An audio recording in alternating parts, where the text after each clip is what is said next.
Hello, hello. Thanks for joining me today. It's been a week. It's been quite a week. Hectic week. So last week as soon as I got off my live stream, I had to go to sleep because I had to get up at 3 o'clock in the morning to fly to Wisconsin. So it's been a week. But anyway, I'm back now. I haven't gotten as much progress done as I was hoping, but that's okay. I did get a lot done, and I can't wait to share it with you. So if you're new here, I am Kelly Vaughn. Good gracious. And I'm here today to talk about my favorite knitting book. This is Number Knitting by Virginia Woods Bellamy, based on her patented method of garter stitch. It was published in 1952, only had one print run, and that's why it's so hard to find now. The ebook is available in my Etsy shop and in my website, and I hope you like it. I hope you like it. We're going to be doing some knit-alongs over the next 3 months. We're just wrapping up our knit-along for the Tropical Leaf Car Throw, which is this. Whoa! It's beautiful. We have a few finished ones in the Ravelry group, and I'm going to be picking a winner from the knit-along. If you haven't yet posted, these are a disaster.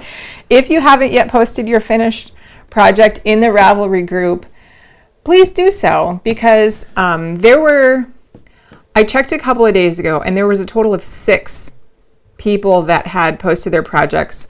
One of them was, the picture she used was just like the one that are colorized from the book, and then I think a couple of them were incomplete, and one of them was mine, and that left two people eligible for the prize. So your chances of winning are sky high. You got like a 50-50 chance.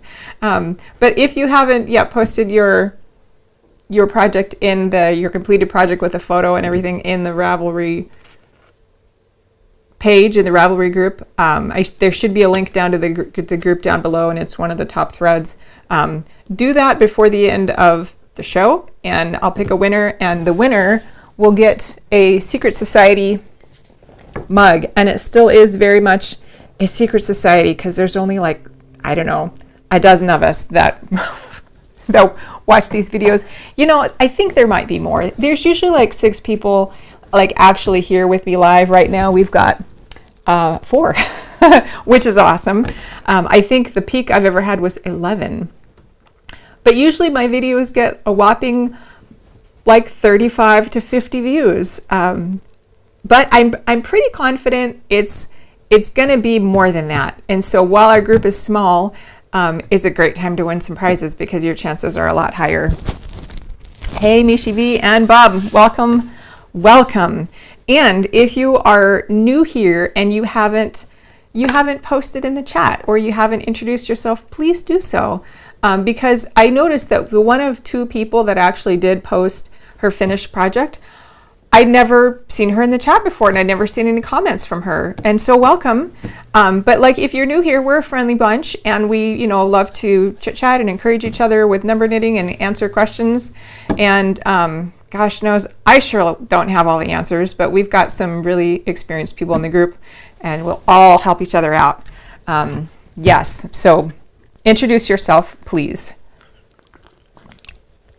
And I apologize. I'm going to have to be bending over to look at my laptop more today. I don't know if I really should have cleaned these beforehand. Maybe I'll just get used to the fuzz. Good gracious. So what are we going to be talking about today? I'm going to talk about the different projects that I'm working on. I just showed you the Tropical Leaf Car Throw. And I haven't gotten super far on my copper cardigan. I do want to show you guys those things now before we get into the knit-along stuff, because the knit-along, oh gosh, those charts. And I have a lot to say about the patterns that we're going to be working on, but let's start with the copper cardigan. I honestly, I haven't done anything with this since a couple of weeks ago. But if you're new here, I think it's you know, I'll show you what it is. The original pattern called for like 9 ounces of yarn, 10 ounces to be on the safe side, and I'm up to like 21 ounces of yarn. It's ridiculous. But anyway, it's a cardigan. It's got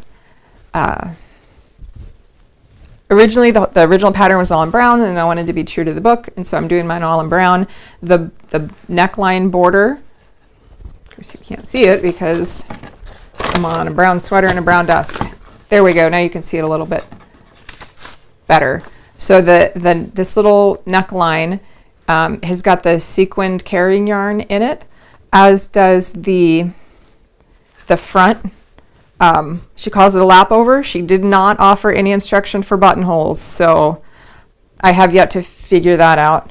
And the sleeves are done by gauge shifting, so you're going to use successively smaller needles as you go down to the cuff. And I did just get a notification that, hey Maz, YouTube is not receiving enough video to maintain smooth streaming. As such, some viewers will experience buffering. Well, that's a bummer. Stream status is poor. Fabulous.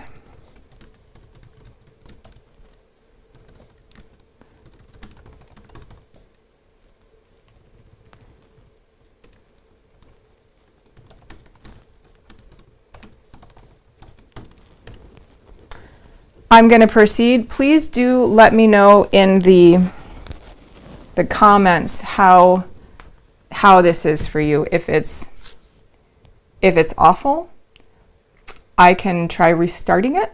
I don't know what that's going to do to the feed, but let me know. I'm going to proceed. Okay, so the next project that I was working on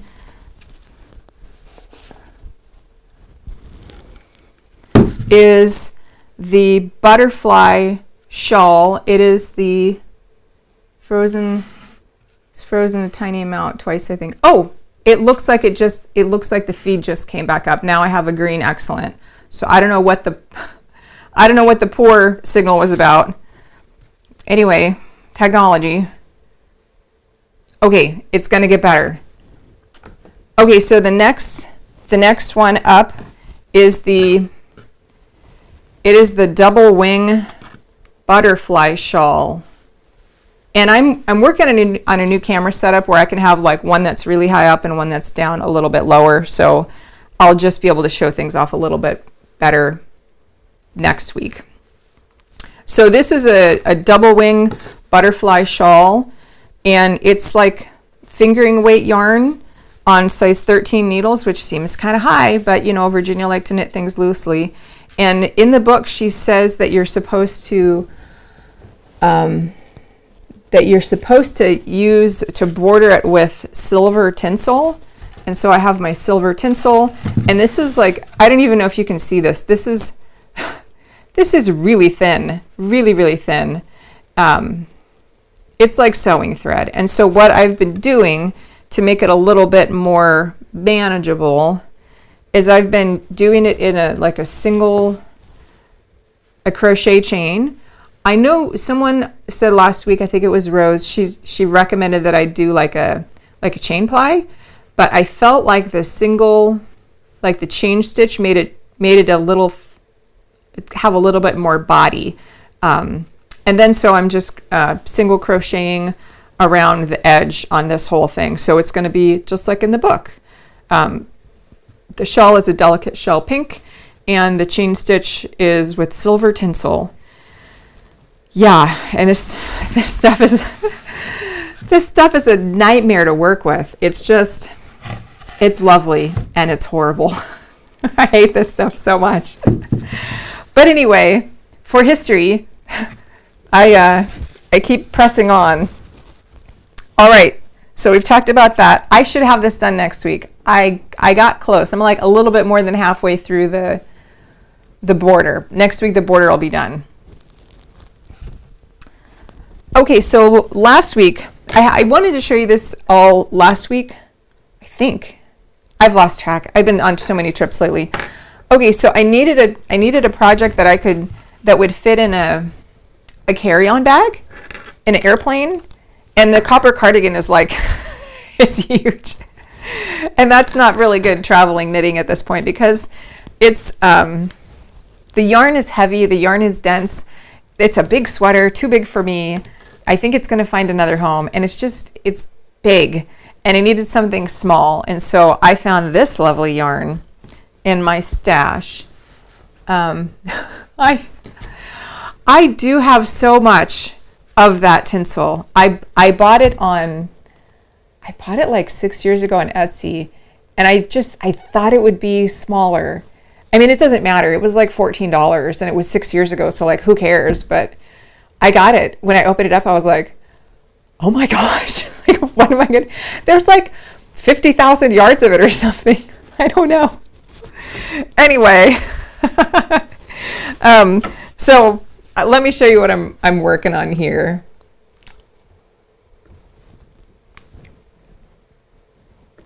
There we go, picture in picture. I want to find a way to, I'm going to experiment for just a minute. Oh, that's interesting. Okay. I'm just going to play with some settings. Oh, all right. I haven't experimented with this part of my switcher too much. Okay. Huh. I'll stick with that one for now. All right, so I have this, let me show you the first one. This is called Linen Blouse. And I made one of these a few years ago, and I did it using a cotton linen blend, and it was, here it is. Did I show this to you guys last week? I don't know if I did. Last week, honestly, was kind of a blur. I think some things got skipped because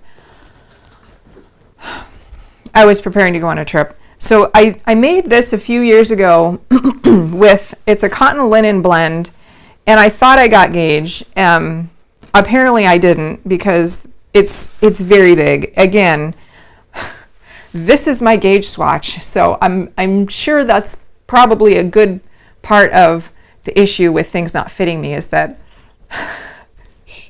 I don't like to gauge swatch. I just like to knit, and so I cast on, I throw caution to the wind, and then I'm like, it's a crop top, or like it's for a giant.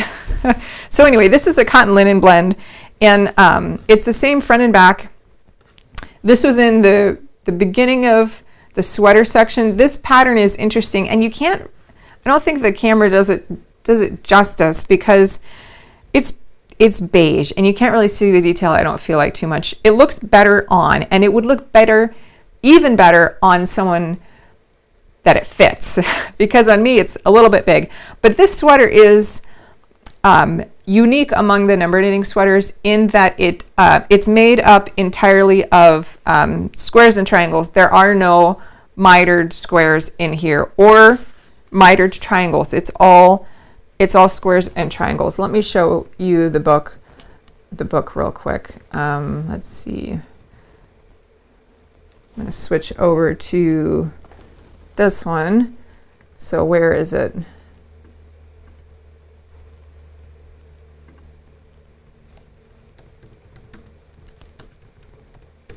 Linen Blouse. It's on page 200.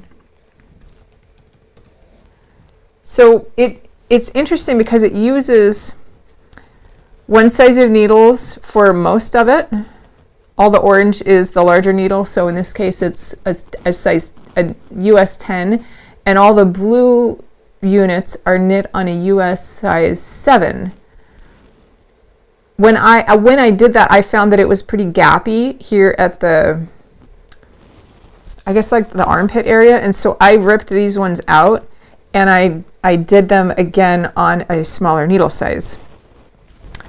All right, so let's go back to the sweater. So these ones are on the smaller needle size. Anyway, it's a nice little sweater. Again, it would fit someone else better. So I decided on my trip, I decided to make a another one of those. Just give it another shot. And I had, because I needed a travel, I needed like a travel project that fit in my travel knitting bag, which is very small. And of course, now I can't find it, but it's about this big. And so I grabbed a 100-gram ball of this lovely yarn. This was yarn that was dyed by DJ from Discovery of Stitches. And it's tonal, and it's, I think it was either called Olive or Avocado. I'm not sure, but it's lovely. And it's, hey, Elba, welcome. It's really cool because I think the way that she did this is she took the yarn and if you take dry yarn and you put it into the dye pot, it takes a while for all the color to like seep into the yarn. And so the parts of the yarn where it seeped in first, it's got more time in contact with the dye, and so it gets darker. And the part of the yarn where it seeps the color, like the liquid seeps into last, it's like it doesn't have as much time to absorb the dye before like it sets. And so that's why you get all these really cool tonal colors in here. This is all like one color of dye, but it's just like it's got so much depth. I love this. And so I grabbed my 100 gram ball, and I went for it, and I did the first one. This is the front and the back are the same on this, which is unusual because usually Virginia likes to do like extra room in the bust for the fronts, but she didn't on this one. And there's, I think, a couple others that she didn't on either. But anyway, so I'm now on the second part, and I just have to do these, the neck part and this part. And of course, because I don't plan, ran out of yarn. This is how much I have left.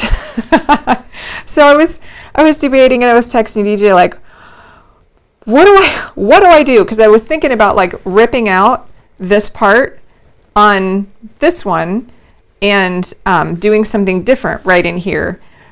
And I didn't know what to do, and I was stuck. I found, I don't know if I've told you about my friend Mackenzie. DJ, hey, oh, it's avocado. I love that because I'm from the avocado capital of the world, so it's like family heritage. Oh, sorry, just don't pat your microphone. But anyway, so my friend Mackenzie, have I told you guys about Mackenzie? Okay, she's this great ag girl, and she's in her 20s. She's young. She has 2 pet alpacas. She does a knit or spin.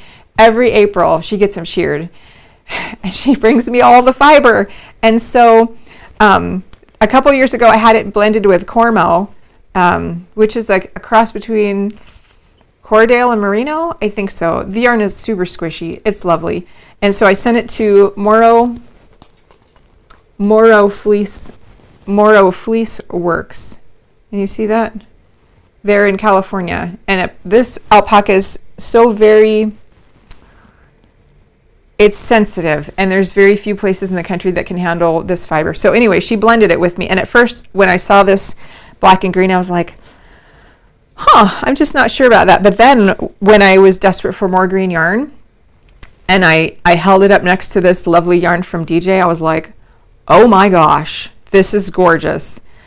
All I have to do is spin it. So I might do that. I might spin that. I've got pounds of this stuff. No joke, guys. I've got like probably a good 4 pounds of roving, like processed like that. I don't have the time to spin it all. Hey, Stephanie, welcome. And then a happy day, a happy miracle happened. I was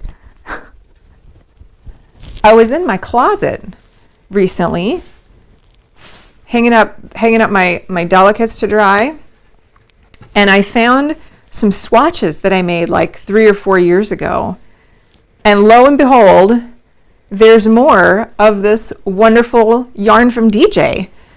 And I was like, what? That, I don't know if it's going to be enough to finish my sweater. I might try it, and then I might have to rip it out. I don't know. And I might end up spinning that green and black stuff anyway.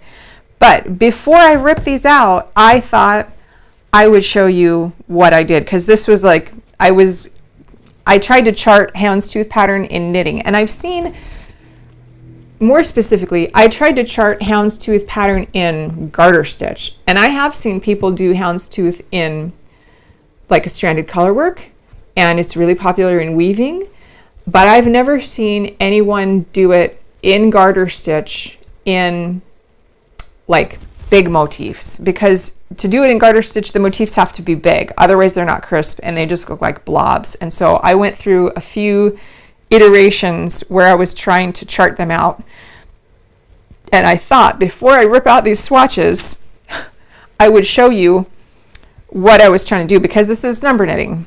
It's not from the book, but it's like the same concept.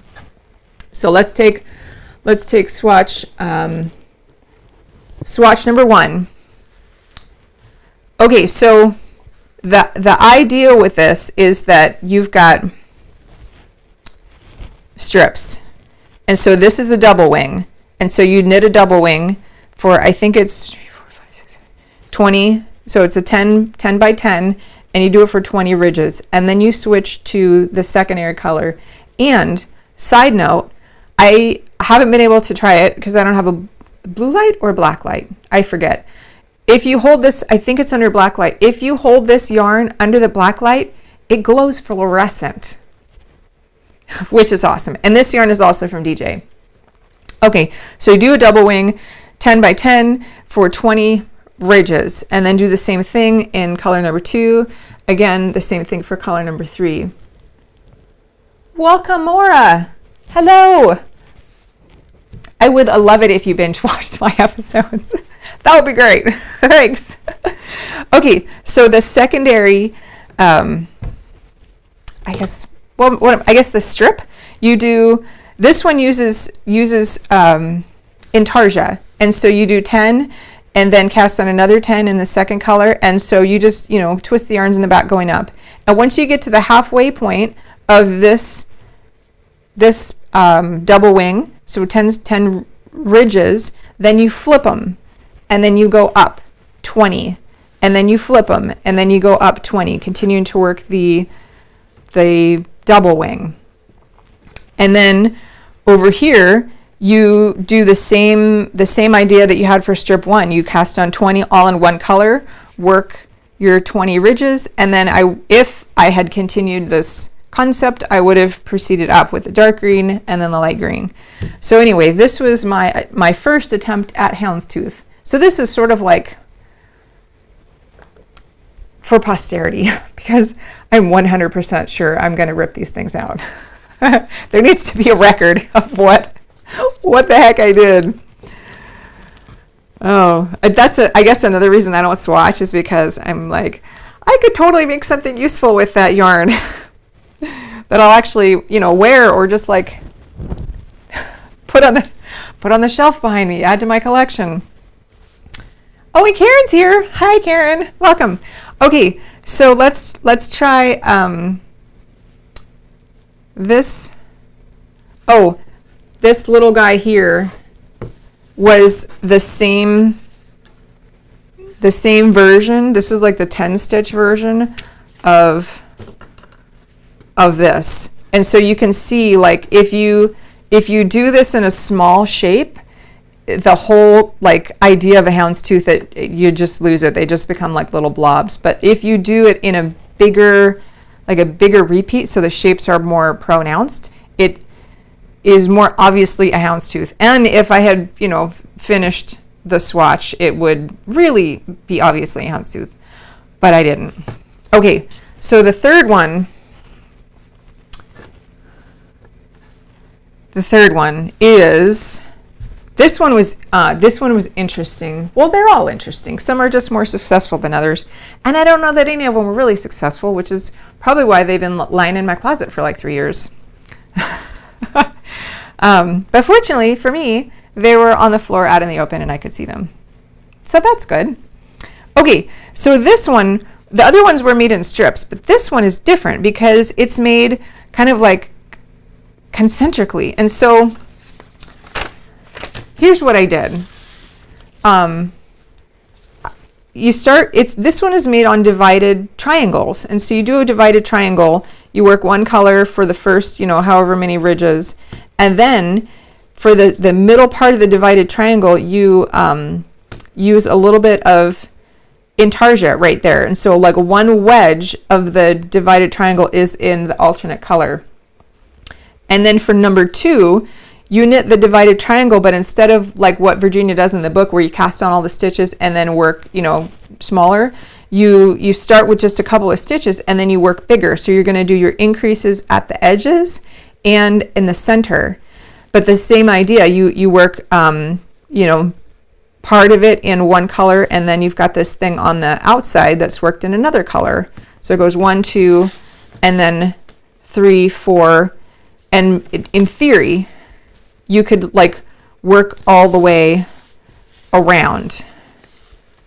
And at the end, you'd have your houndstooth pattern. Where I ran into trouble with this was that I just didn't know how to join it. And I lost steam. So I guess this would have, you just work around. Oh no, this is only one, this is one repeat. And then once I got through my 8 units, I was like, well, now what? I think I'll just throw it in the closet. And that's what I did. So anyway, just some fun, experiments that maybe will get your juices flowing about some different ways that you could knit things, because it doesn't always have to be knit like straight up or like off to one side. You can knit in multiple directions. I mean, Virginia even made a sweater, corner to corner sweater. It like starts at one front hip and like goes up and over and to the back, and so you can go in whatever direction that you want. DJ, I would, if I collected enough yarn, well, I do collect enough yarn. If I collected enough of the same kind of yarn to do a scrappy blanket, yeah, I would do that. But I like to buy like, what's it called? Souvenir yarn, but also like specimens. They're not just like, I rarely buy more than like 2 of something. I always buy 2 thinking, oh, that'll be sufficient for what? I don't know. But I have a lot of one-off balls that are just sort of like in the collection for inspiration, that makes it really hard to do scrappy blankets. Years ago, ironically, when I was not middle-aged and I wasn't very financially established and I was poor, I would, buy like the 75-25 acrylic wool blend because it was like a lot of yardage and it was cheap. It was like $5 a ball or something, and I used to get like 400 yards or whatever, and I'd make a lot of Afghans, and I'd buy a lot of that stuff, and so consequently I always had like lots of the same kinds of yarn around because it was it was cheap. And I could afford it. And so if I ran out, I just like go down the street to the yarn shop and I'd get another ball for like $5 plus tax or whatever, and I'd be on my way. But now I have got like all kinds of randomness, which makes planning difficult. Okay, so those are the things I've been working on. I'm thinking probably by next week I'll have this green thing finished, unless of course I have to spin the yarn. Then it might be a while. But I suppose because I have the spinning wheel, I could just like put on a new bobbin. I have 4 bobbins, so I could just like swap them around and change colors. I'm working on a teal one right now, so I'm in charge. I can do it. I'm the boss. All right, let's talk about, one more thing I wanted to show you before we get into the knit along stuff. Do you remember that one? Yeah, that one. a few weeks ago when I showed you the stitch, what is this called? Stitch card? Stitch knitting needle. I don't even know what this is called. I should. I've been knitting long enough. It says knit check. I think some of the older books refer to it as a knitting needle gauge card, but this is like sheet metal, so the word card has always kind of thrown me off. Anyway, so I had this one, and then that I got, I don't know, somebody gave it to me when I was a kid, but then I also had like this other miscellaneous one that somebody gave to me, and they didn't match at all. And so I went on a road trip, and I tested my needles on the wrong one, and like I had all the wrong size needles. So I decided to go ahead and get me a new one. And of course, you know, I got it on Amazon. The first time I saw it on Amazon, it was like $14. And I was like, that seems high. That seems really high. Higher than it should be. And so then I went and I checked back a few weeks later, and it was like $4.50. And I was like, yeah, I'll do that. Anyway, so this is the new one, and it's bent, you know, because Amazon, and they didn't, anyway, it's totally bent. But I just thought it would be interesting to see the difference between the old design versus the new design. So the old one, it's got the millimeters, and then it's got the US sizes, and then it's got crochet hook sizes. But the new one, it also has bigger slots for bigger needles, because I don't think, you know, back in the 50s they used this size needles. I'm guessing this kind of thing, like 35 and 50, maybe they came about in the 70s when everything became easier and less refined, I'm guessing. And have you guys ever knit with 35s or 50? What did you think about it? Because I feel like a number like 1 to about a number 8 is like my sweet spot, and like the bigger it goes after that, like the more uncomfortable it is. I think I knit something once on like 16s or 19s, and it was miserable. I think I even gave them away. I hated it so much. So when I see people knitting on like broom handles, like that's not fun, at least not for me. But like I've heard you can make a hat in like 20 minutes if you knit it on size 50s using, I don't know, the mega yarn that they sell at Hobby Lobby or whatever. Okay, so we're going to talk, that's enough about those projects. We're going to talk next. DJ started learning to knit on 50s and you stayed with it? Bless you. I would have quit. I couldn't, no way could I do that. That's hard. I don't know how you did it. I would have given up. Oh dear. Bodice. All right, so we're going to talk, first let's talk about the Hampton Shirt. Hampton Shirt. And then, because it's a little bit simpler than the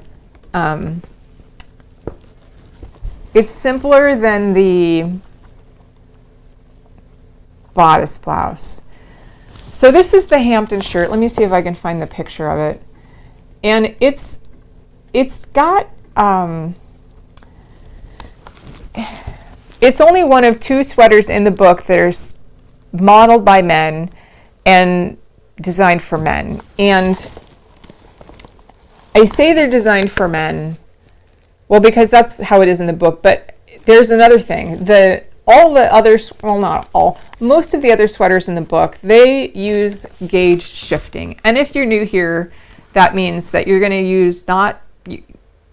to change your gauge throughout the course of the pattern. So like I showed you the copper cardigan, it uses like 10 for the body, and then 9, 8, 6, 5, 4, like all the way down to the sleeve. And so your gauge changes. And so the behavior of the fabric, especially if you go from like a size 10 to a size 4, the fabric is going to be totally different on the cuff than it is of the body, which is, sometimes it's a little weird depending on the yarn. But anyway, so most of the sweaters use between 3 and 7 sizes of needles. But the man's sweaters, And in this case, the Hampton shirt, it only uses one size of needles.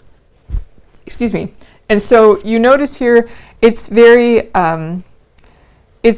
like, it kind of stays the same all the way down. I'm going to turn on my fancy pointer thing. If I can find it again, because I think that made it a little bit easier last week. I'm going to do two things here. I won't make you watch me adjust my preferences. I'm going to go to System Preferences and make my pointer bigger. And then I'm going to make the little mouse like have a halo around it, so it's easier to see my screen. For some reason, Acrobat, it changes on the PDFs. It changes to like a little crosshair, and you can't see it. And that's annoying. All right, so let me get that figured out real quick, and then we'll be back on track.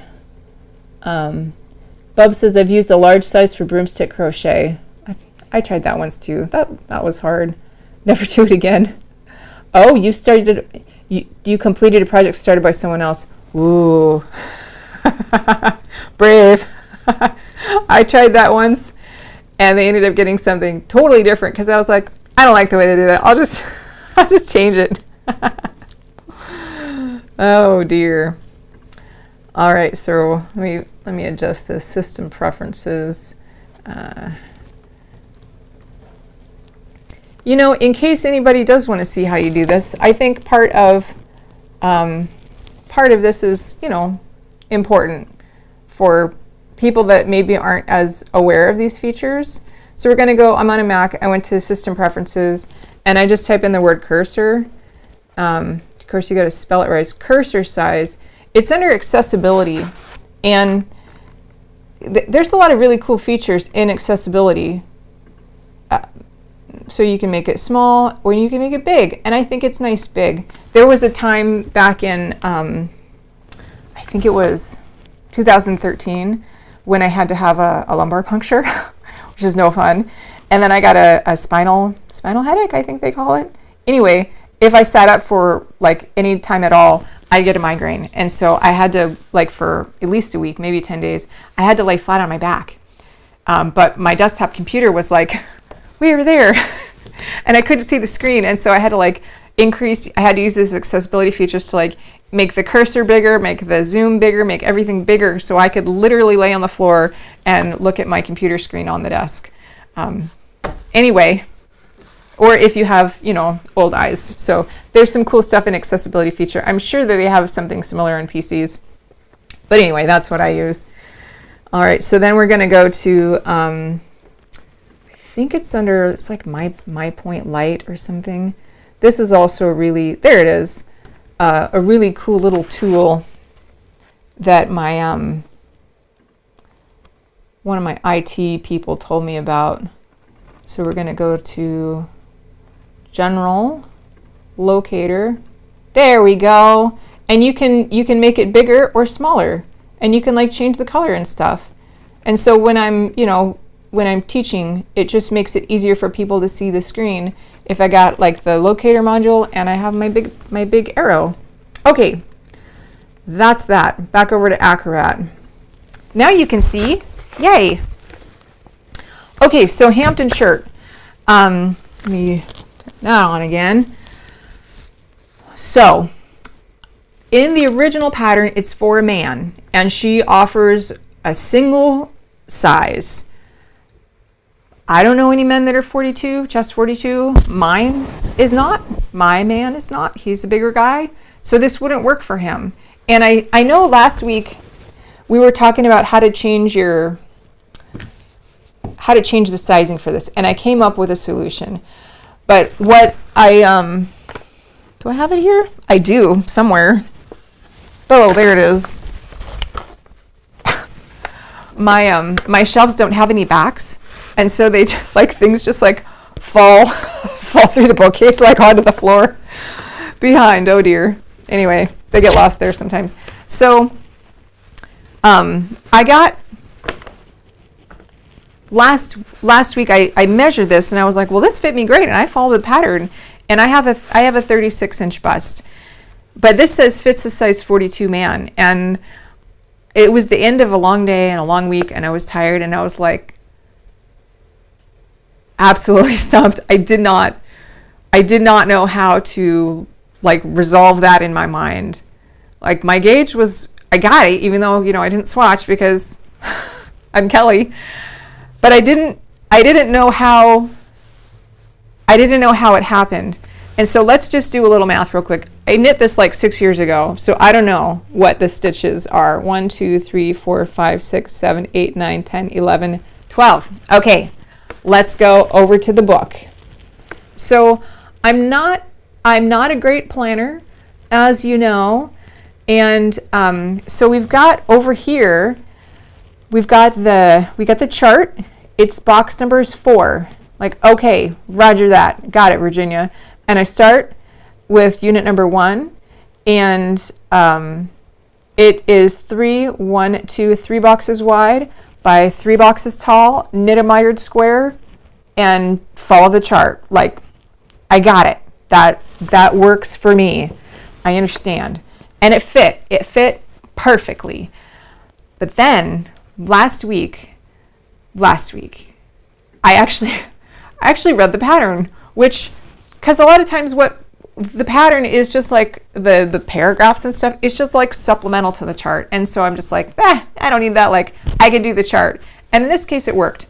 But let's look at the chart and see, like, let's look at the pattern and see what it says. It says the first row of units, you're going to cast on 16 plus 16 stitches. Well, hold on now. If we go over here, this says box number is 4, and it's 1, 2, 3 boxes wide by 3 boxes tall, which is why I cast on 12 by 12. You see the issue I'm having? So apparently there was a mistake in the book, and I didn't catch it until today. Even when I redrew the chart, I redrew it originally, I fixed it. I redrew it according to what the original chart was, which was 4 by 4 for each divided square. And it was wrong. It was wrong. So I redrew the chart. If you look down in the description of the video, there's a few links. One of them, there's the Hampton Shirt original pattern from the book. I think it's like 4 pages, you know, including the pictures. And also the new chart that I just fixed today. And also there's the same for the bodice blouse. There's the original pattern from the book and the new chart that I did, which is awesome. If I do say so myself, it makes way more sense. Okay, so let's do let me show you how to make, if you're not a size 42 chest, or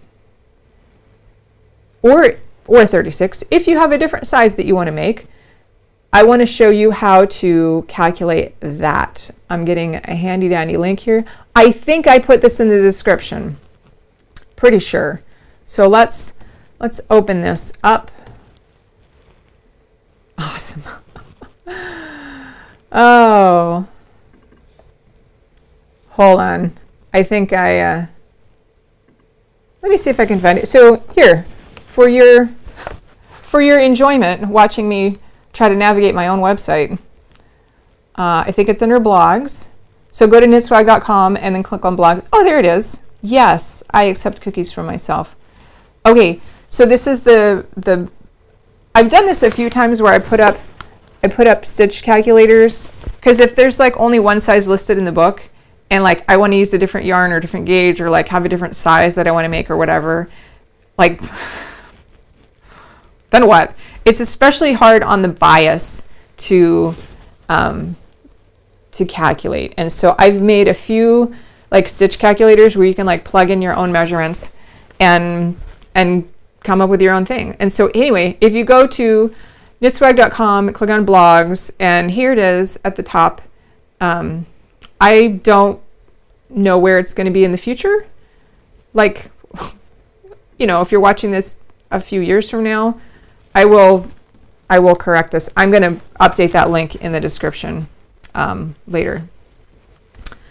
So anyway, this is called Hampton Shirt Sleeveless Sweater. And this is the cute text from the book that she talked about.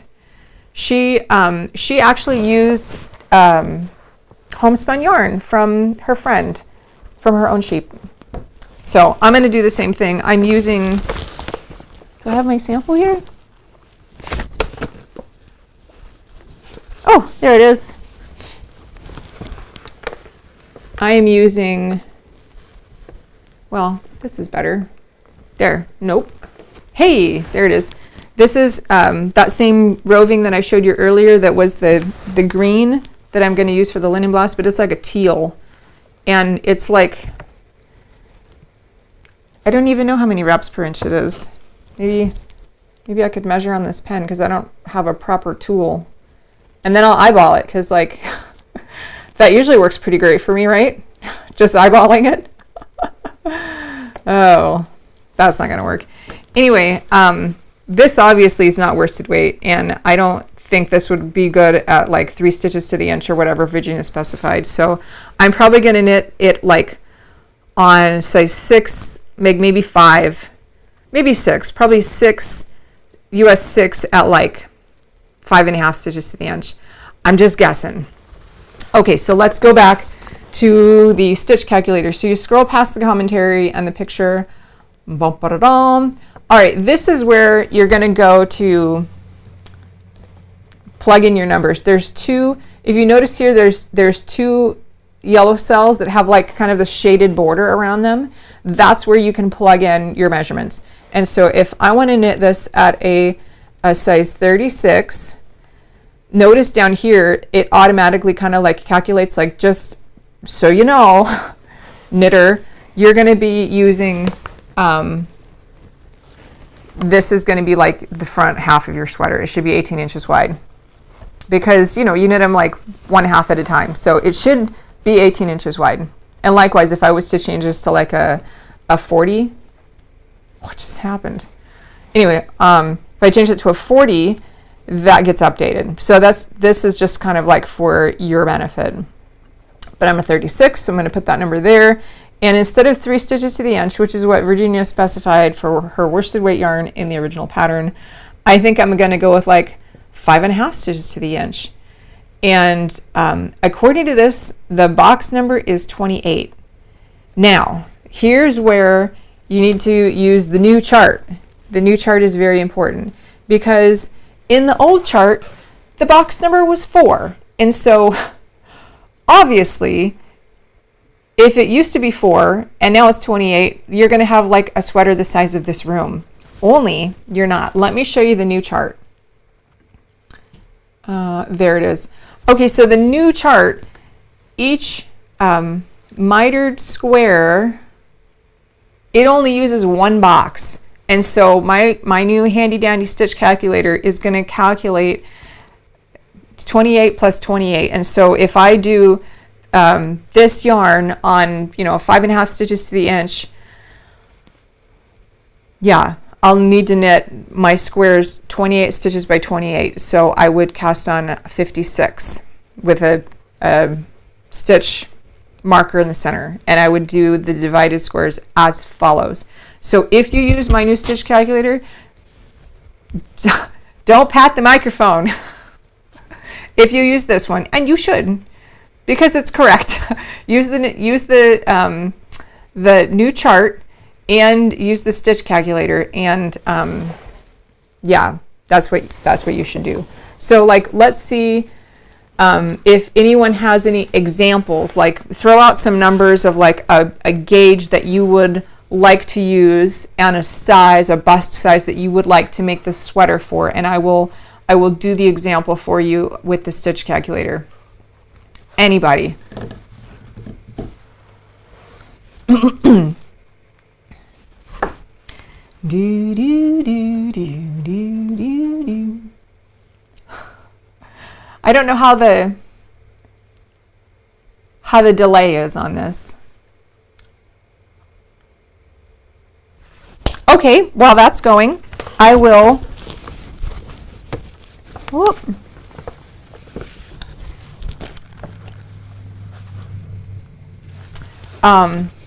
I don't know if you are going to, I'm going to make up some numbers and then I'll go back and I'll show you some cast on techniques.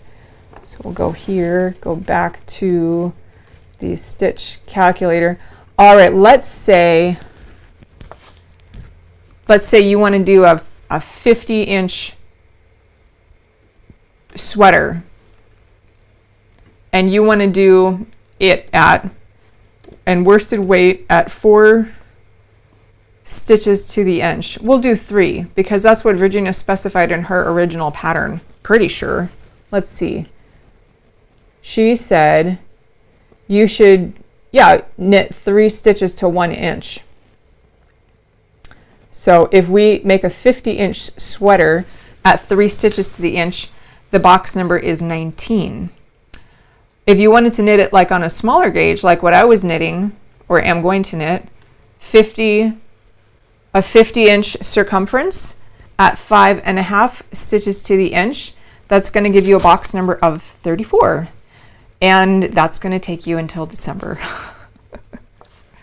Maybe not. It seems like that's a lot of stitches. Anyway, so I'm going to show you a couple of cast on techniques because I think it's worthwhile. I have some, okay, here we go. We got a few more examples. I'm going to do those real quick and then I'll talk about cast on. So we're going to do a 37-inch bust at 6 stitches to the inch. So we'll go back here.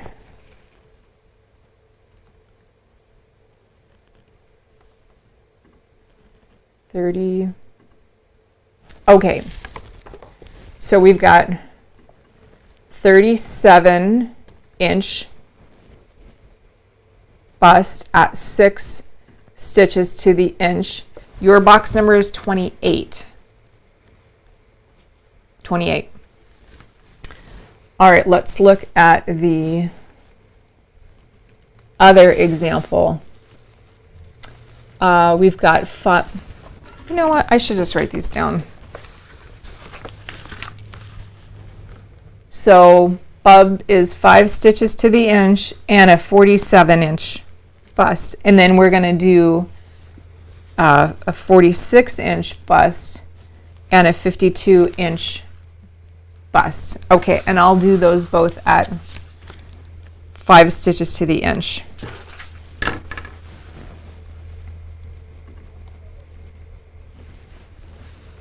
Okay, so if we had a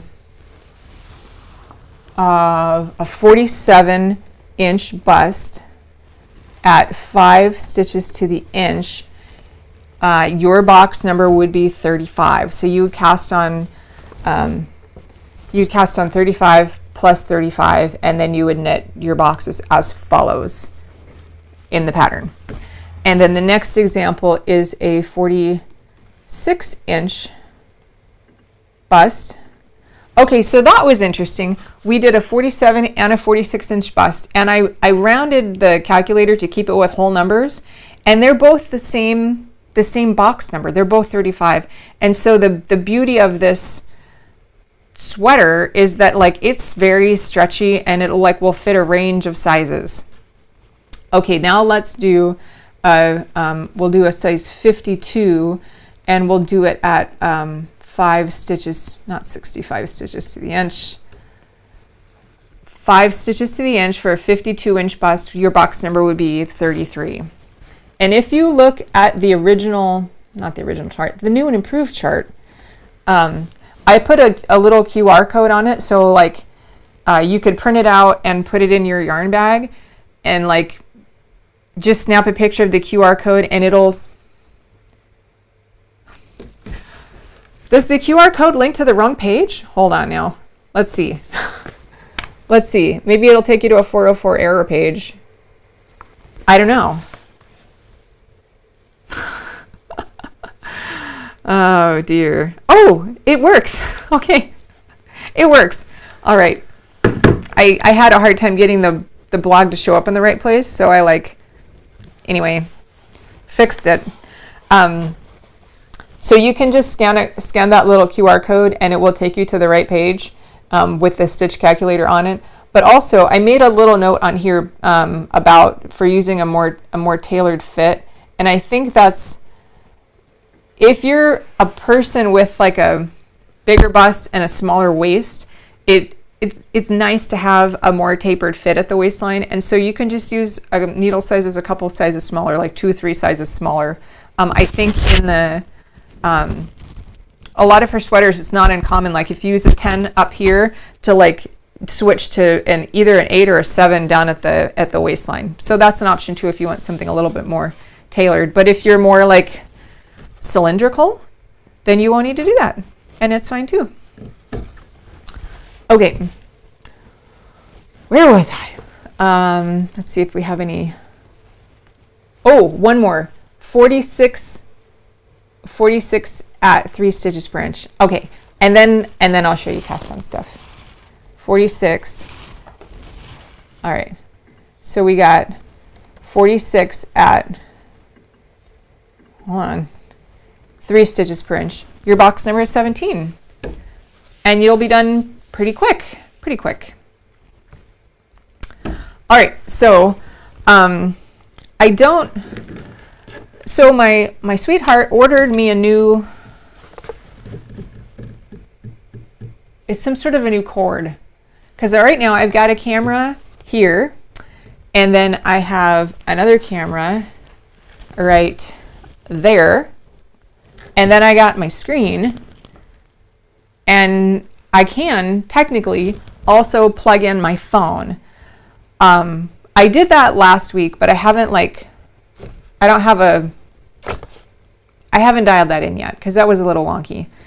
But we have another one of these really nice cameras, and he got me some sort of a cord to run the camera to the switcher machine that will let it be another feed. And so next week, we're going to have that, like this camera will be up high, and then we'll have another camera like on my hands where you can really see, up close.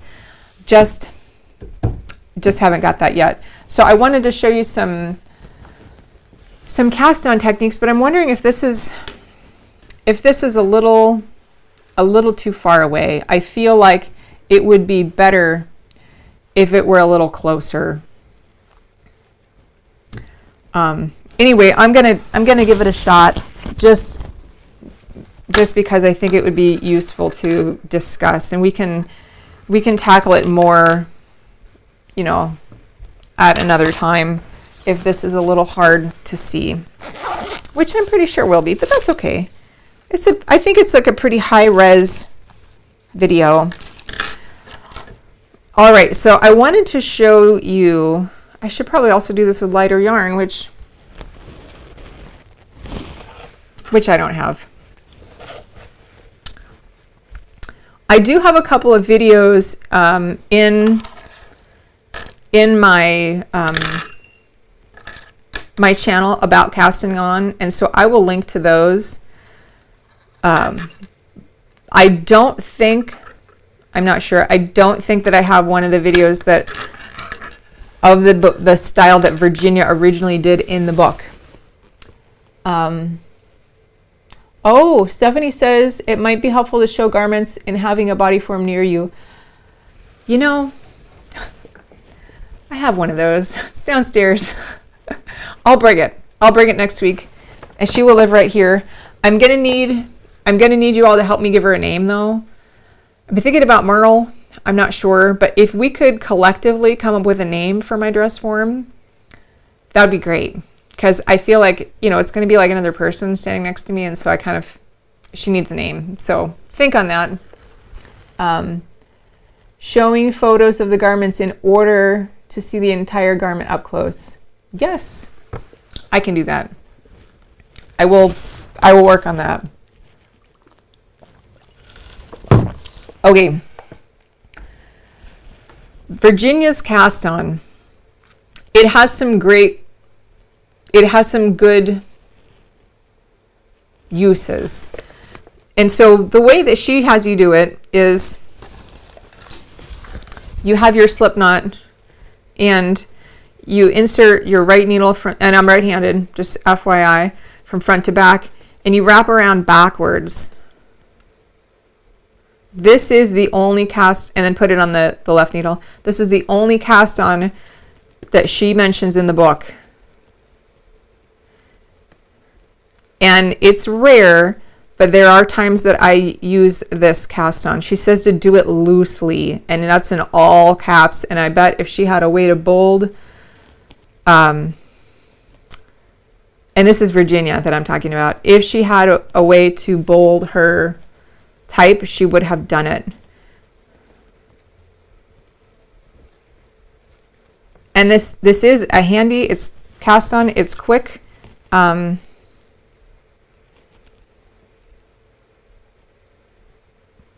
going to try my phone real quick, see if I can get this feed.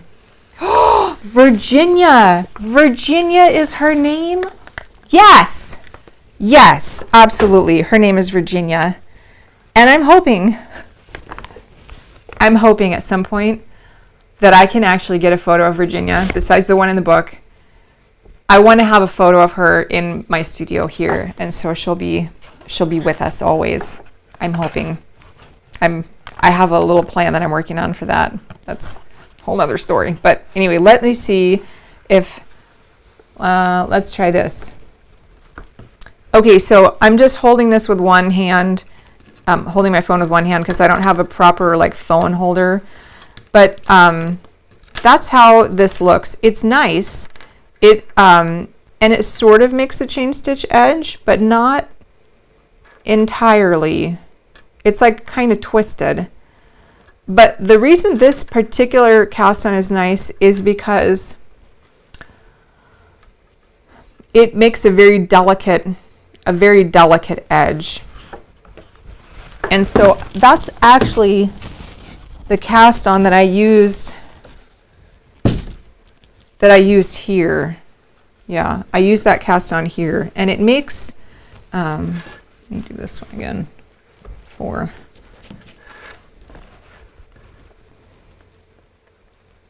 It's nice. The normal crochet cast on that I like to use, it makes for a little bit denser edge.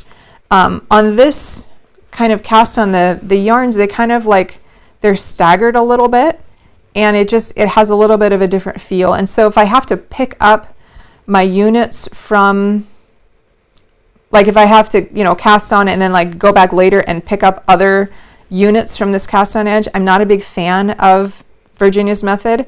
But if it's just an edge I'm going to cover with a border, or if it's something that is knit like really really loosely, like this, and like also this particular, this was the pointed stole, it's very loose.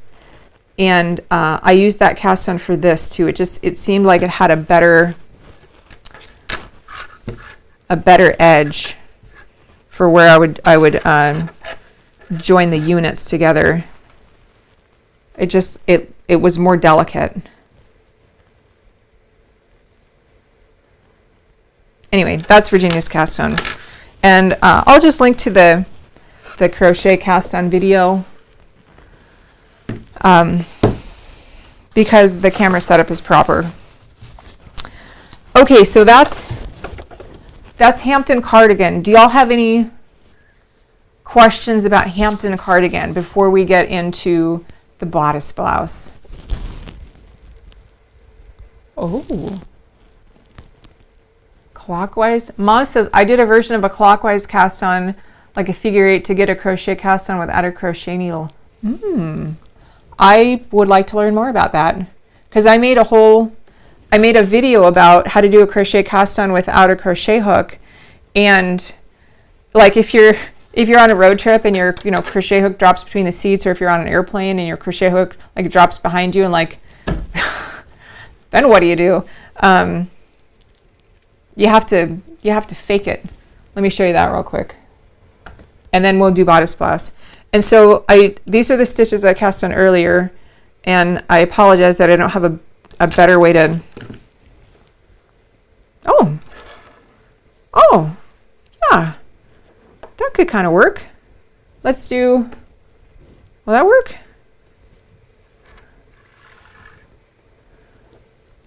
Not really. Oh well.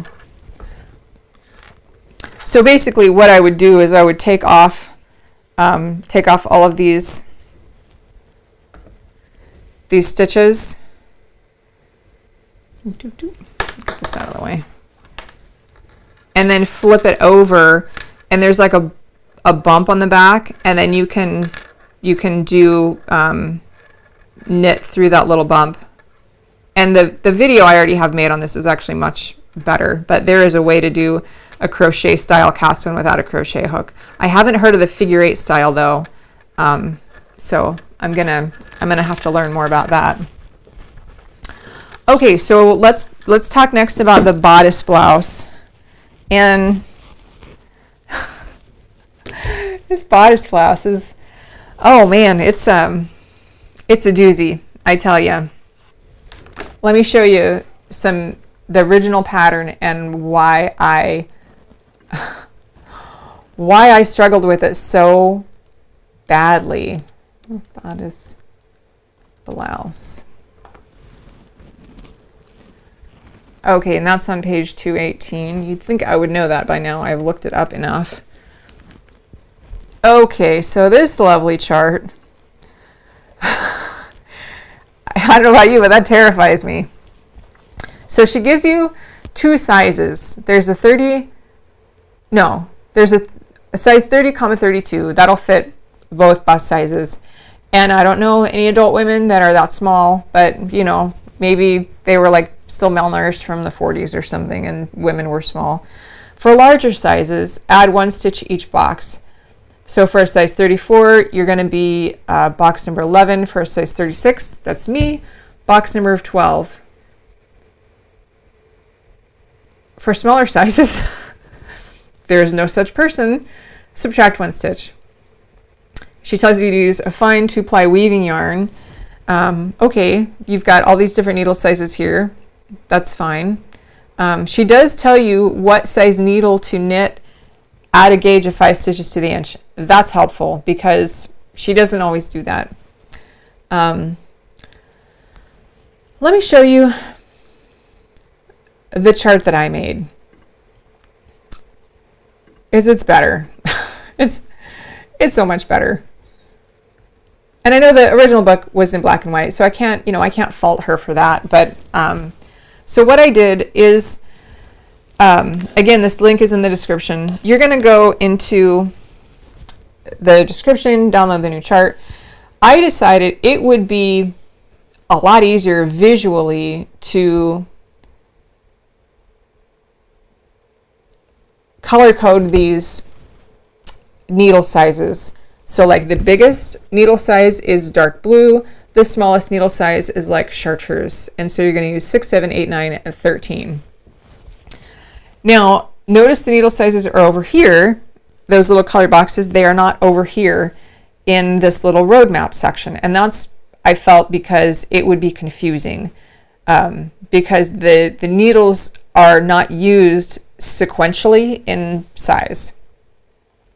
And so another thing that's confusing about this chart is that she's got it listed twice, like here's one and then here's the whole thing again. It's like, what the what?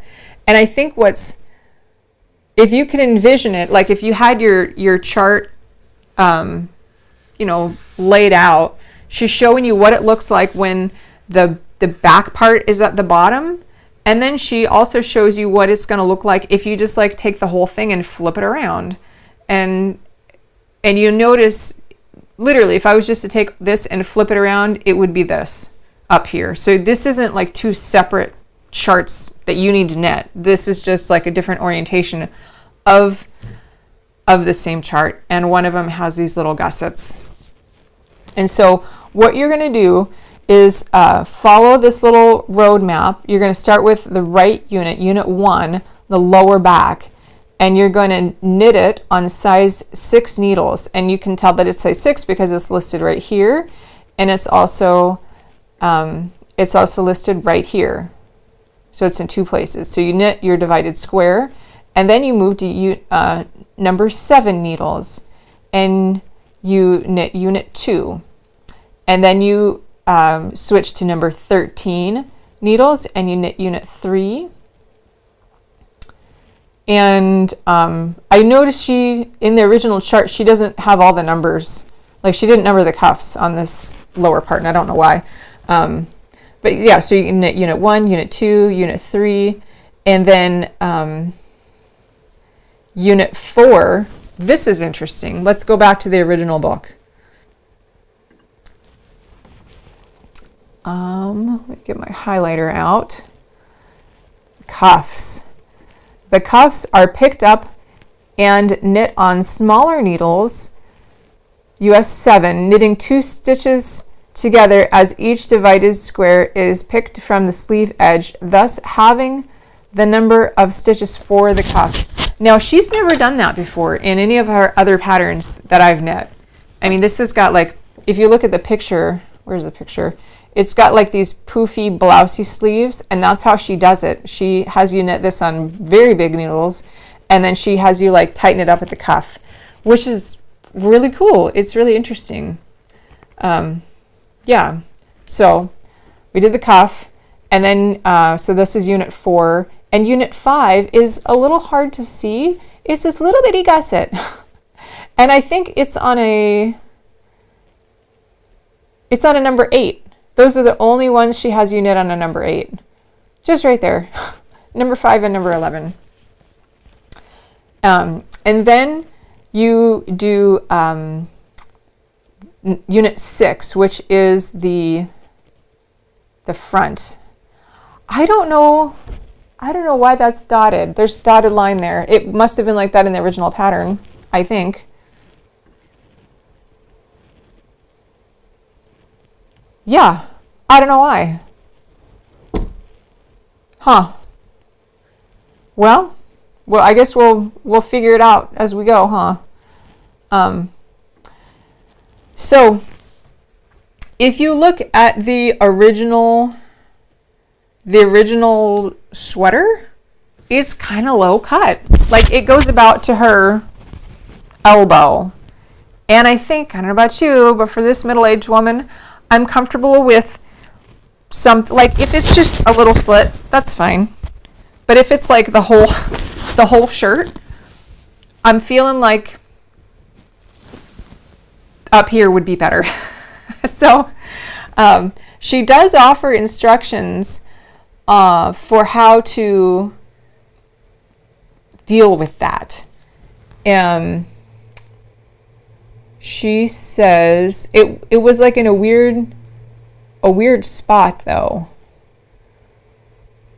Here it is.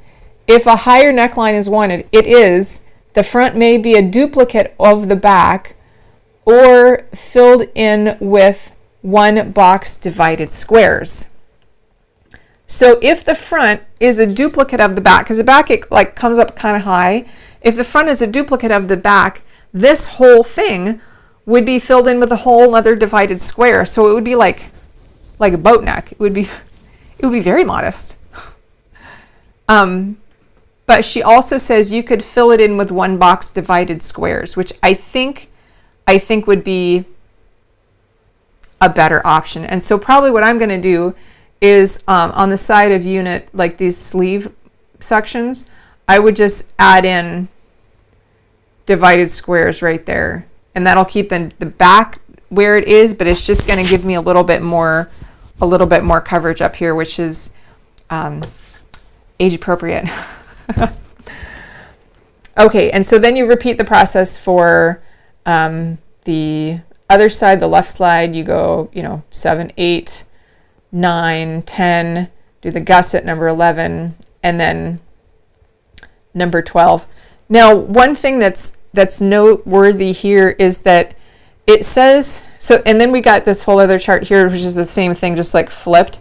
She says here, this is closed. And so when you do the back, even though there's an opening there, like in the picture, you're going to knit those together. So like you're going to pick up unit 8 from unit 2, and you're going to pick up unit 7 from unit 1.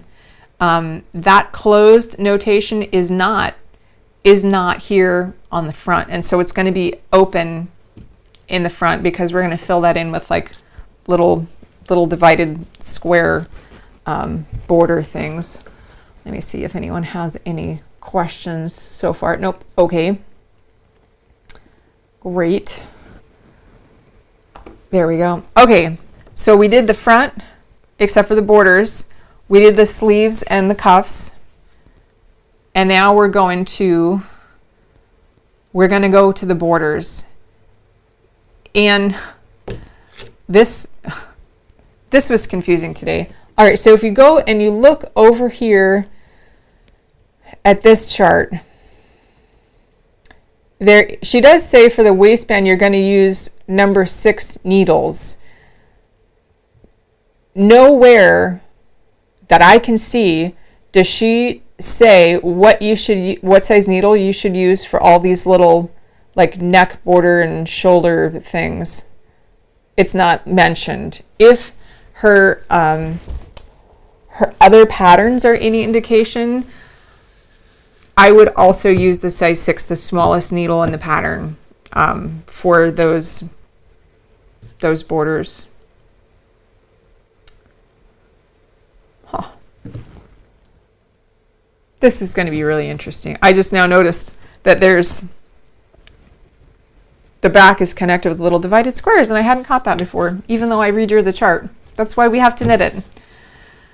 Okay, so let's zoom in on this and try to make sense of what is going on here. So in my chart, where is it? In my chart, I left these parts uncolored because in theory, they are already done and you won't need to knit them. And so this chart that you're focused on here is just going to be, you're just going to need to pay attention to the stuff that is colored. In this case, it's like that chartreuse color. Incidentally, if you want your chart without any colors, I don't know why, but like if they get in the way, or like you have a black and white printer or whatever, and you want to color it in yourself, you can open up the layers panel on the left-hand side. I'm using Adobe Acrobat. This also the same in Adobe Acrobat Reader. You turn off the fill color layer and all those colors will just disappear. Now I did learn recently, if you are using Adobe Acrobat like on the tablet, you don't have the option to show and hide layers. So I'd recommend opening it on a desktop computer to be able to toggle those on and off. I've learned a lot new during this project. Okay, so one thing I don't understand about this is like, which number 1 do I start with? She's never done that before. That's a little weird. So you go, I guess 1, 2, 3, 4, maybe 1, 2, 3, and then 1, 2, 3, and fill it in with the 4th. I'm thinking, I kind of feel like these numbers just get in the way at that point. And you can toggle the numbers on and off too, by the way. I made everything layered, so you can like toggle on and off all the stuff that, you know, you want or don't want. So it's up to you, like how much stuff that you want to display. So let's turn off those numbers for a minute. I think if you've done modular knitting or mitered knitting for like more than a couple of days, it would be pretty easy to determine like what order to knit the squares in. You know, you cast on in the big edge and then work out into the little point. Like that, to me, that's pretty straightforward. So I don't know why she had to number all of these and like why there's so many number 1s. But let's look at the original one. So the original one, it goes 1, 2, 3, 4, and then here it's 1, 1, 2, 4, and up here it's 1, 1, 2. I'm thinking that like the neighbor, because her neighbor Bernice drew all the charts, and I'm thinking maybe Bernice didn't knit the sweater and was confused by like why there were so many number 1s and number 2s, and so she just maybe like misread Virginia's handwriting. I don't know. And so I made the executive decision, because I'm the project manager on this project. I made the decision to just like number it the way that makes sense, which is 1, 2, 3, 4, not 1, 1, 2, 4. And as far as like why there's duplicates of this, I feel like this is the same idea that was on the other chart. Like you can see what it was like, with it facing this way versus if it was upside down. But in this case, I think she's showing you what it's like when you're just looking at it from the back, because here it says back, and then what it looks like when it's like you're looking at it from the front.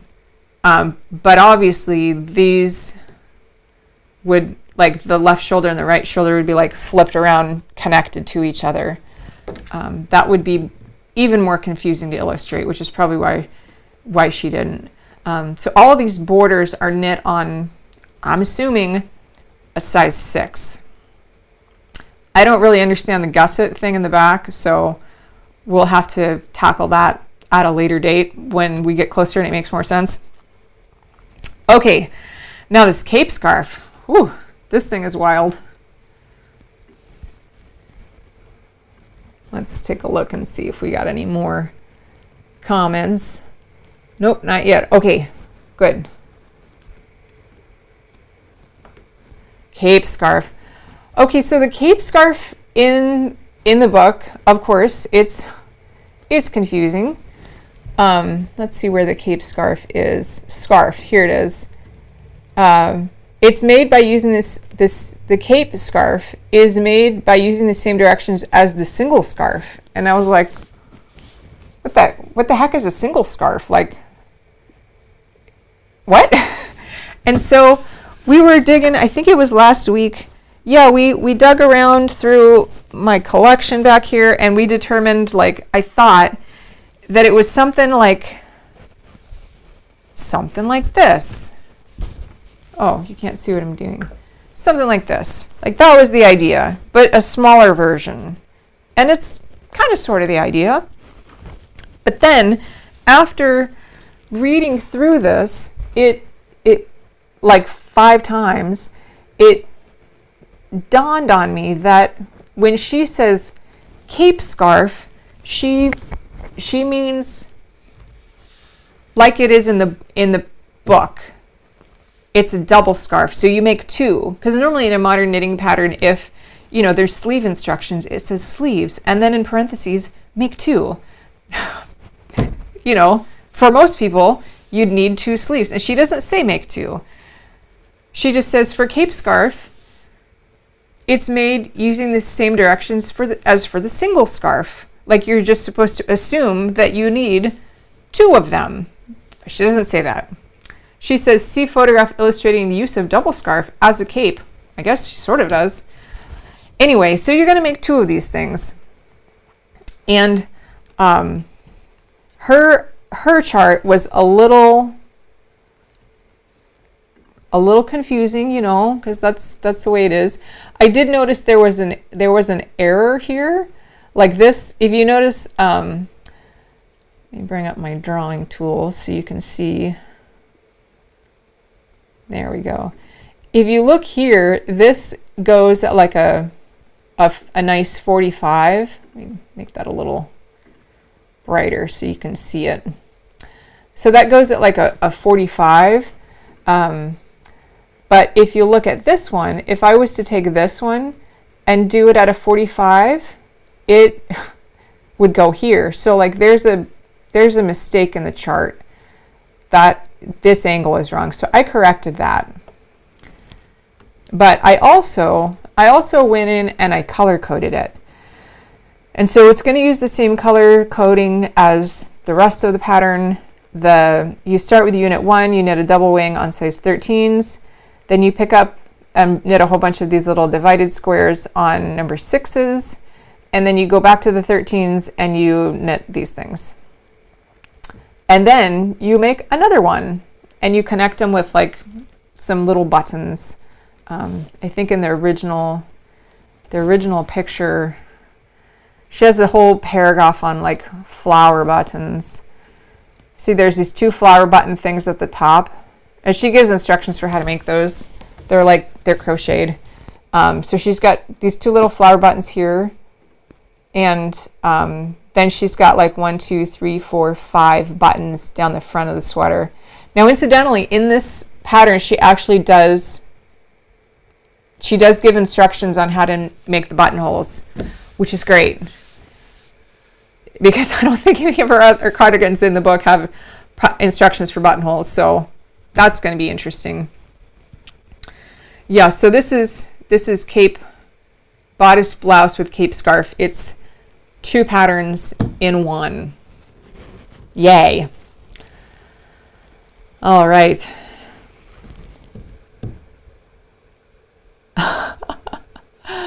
Mishi B says, you folks are brave to try this blouse. Yes. Yes. And if we do it down here, we'll be really brave. If we do it up here, we'll be a little less brave. Oh, man.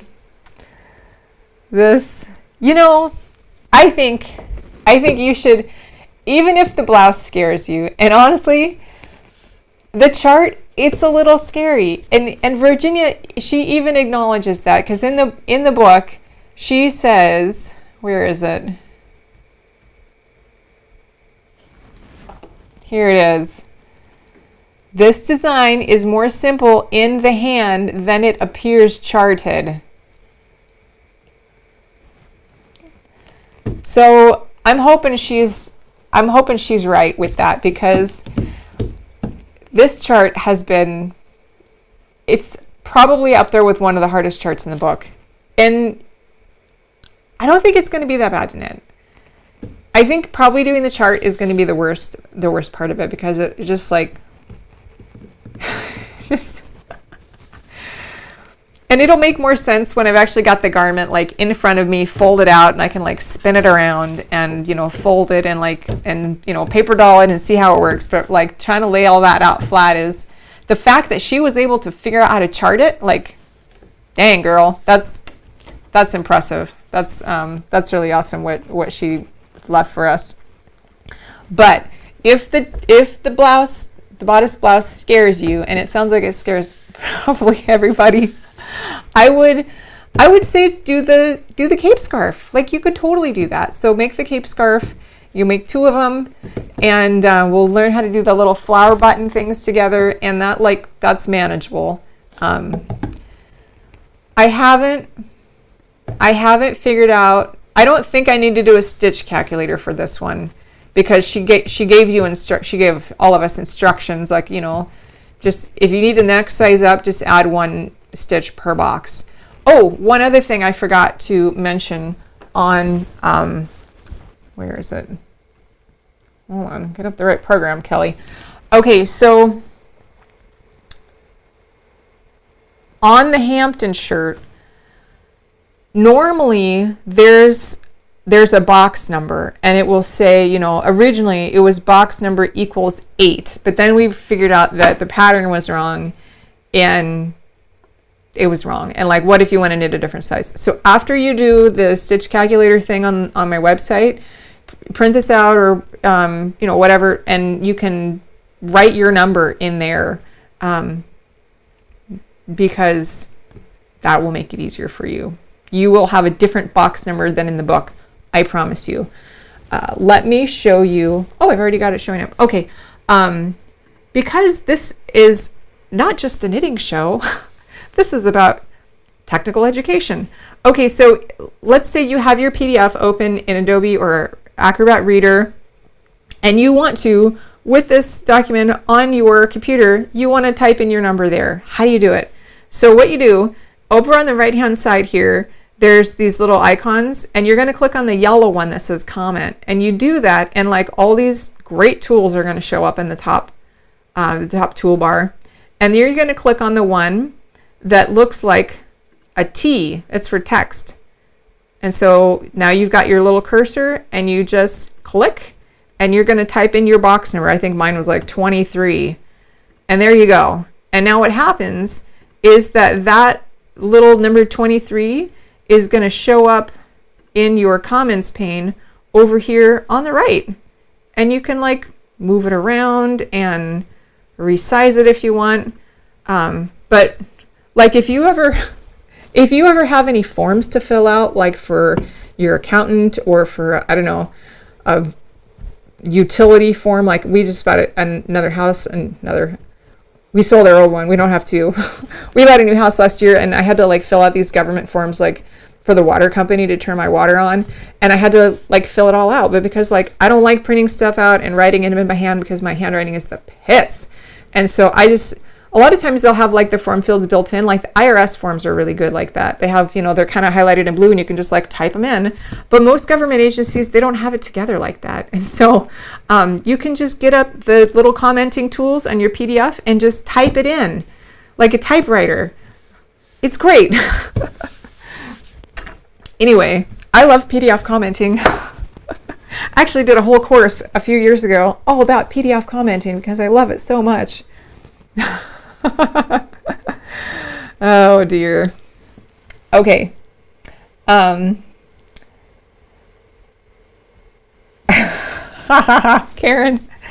you cracked me up. Karen says that Virginia knew too that pattern was scary, bodice blouse, and that's not encouraging. Oh. Maybe she was just trying to like soothe us. Like, it's okay. You'll be fine. Like, when your puppy gets scared during the thunderstorm, like there's no reason for them to be scared. Like nothing's bad gonna happen, but like, it's okay, little buddy. Come here. You'll be fine. All right. Ishi B says, I've already bought the yarn for the Hampton. I'll attempt the cave scarf when I'm done, and then I might try the blouse.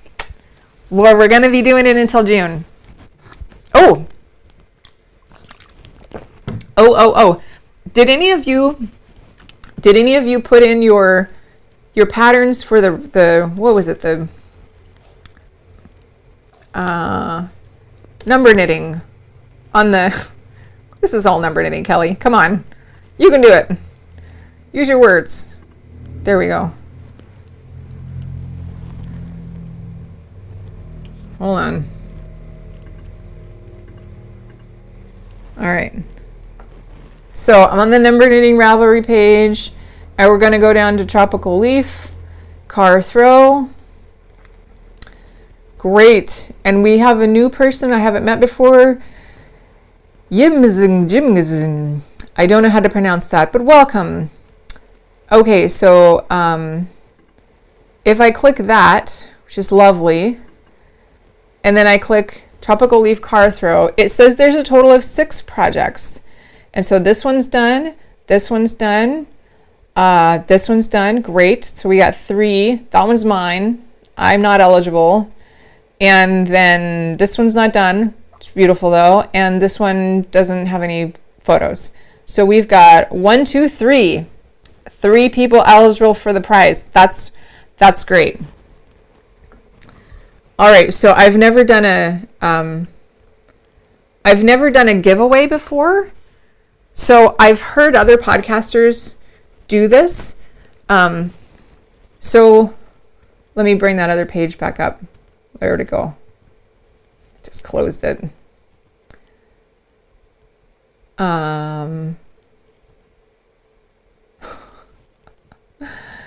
Oh, I got to bring it back up so I can see. Hey, there we go. Oh, it was. So for you Mac users out there, Safari, the Mac has this thing. It's the green dot, and it used to just be, if you click the green dot, it just fills out your screen. But then a couple of years ago, they changed it to like, you click the green dot and it takes away everything, including like the green dot, and like it just disappears into the ether if you try to switch programs. Anyway, that's where it went. It was hiding in the ether. Okay, so Yizigbings is number 1, Abubs is number 2, and Cats and Betas is number 3. Those are the 3 people that are eligible. So let's do Give me a random number between 1 and 3. It's 2. Oh, well, that would work. Yeah. Siri thought I was asking for a math calculation. Congratulations, number 2. Hey, Bob, you win. Yes. Okay, so you can have either a 15-ounce Secret Society mug or a 12-ounce. I don't know which cup size you like. And I'll throw in one of these little, this is like a little number knitting, I put it in my Etsy shop a while ago. And apparently at some point I had turned on Etsy ads, and like I kept getting all these people, dozens of people favoriting this, and I was like, wow, like this is a hot item, like I should sell some of these. I haven't sold any. But I was like, this is great. Like everyone is really loving these things. Heart, heart, heart, you know, and you get the little Etsy chime, which I thought was super cool. And then it turns out I had accidentally had Etsy ads on it. And so all those little hearts, like people favoriting my item, it cost me $25 because I'd been advertising it. Anyway, so way to go, Kelly. So this is like a little laminated pocket guide I came up with Karen. It's got the rules. It's got the rest of the rules, all 8 of them. It's got the symbols, abbreviations, and all these are from the book. Well, most of them are from the book. I added a couple. Instructions on casting on, and then there's a card for each of the seven shapes. I don't know if you can see this really great from the glare. But anyway, it's a handy dandy little like laminated card thing, and you can just stick it in your project bag and take it with you. And it's nice because like if you don't have a copy of the book, and I'm pretty sure, Bub, that you don't have a copy of the book, this is just, it's handy and it's portable. So I'll include this with your mug. If you will email me your address. I'm pretty sure you're in another country, and that's okay. We will figure it out. So email me your address, and if you want the 11 or the 15 and this little guy. I'm not sure, I might need to, it might be more cost effective for me to just like get a new mug made for you and have it made in your country, so it's like shipped within the same border. I don't know. Anyhow, yeah, so we will get that sorted out. So oh gosh, 7:38, this is my longest one yet. Yes. Do you guys have any more questions before we sign off for the night? I need to get my marching orders. So last week my marching orders were to redo the bodice blouse chart and get that ready, and I did that. And I also I wound a bunch of this yarn. There's like, I don't know, like 500 or 600 yards per ball on this thing, and it took a while. So last week I had to wind yarn and make a new chart. So next week I'm gonna cast on cast on Hampton, and I'm gonna cast on the bodice blouse, and I'm gonna finish my pink shawl with the silver border, and I'm gonna make progress on the linen blouse. So I have a lot to do until next week. And I'm going to clean my glasses. They're so blurry. All right, folks, this has been super fun. Thanks for hanging out with me again.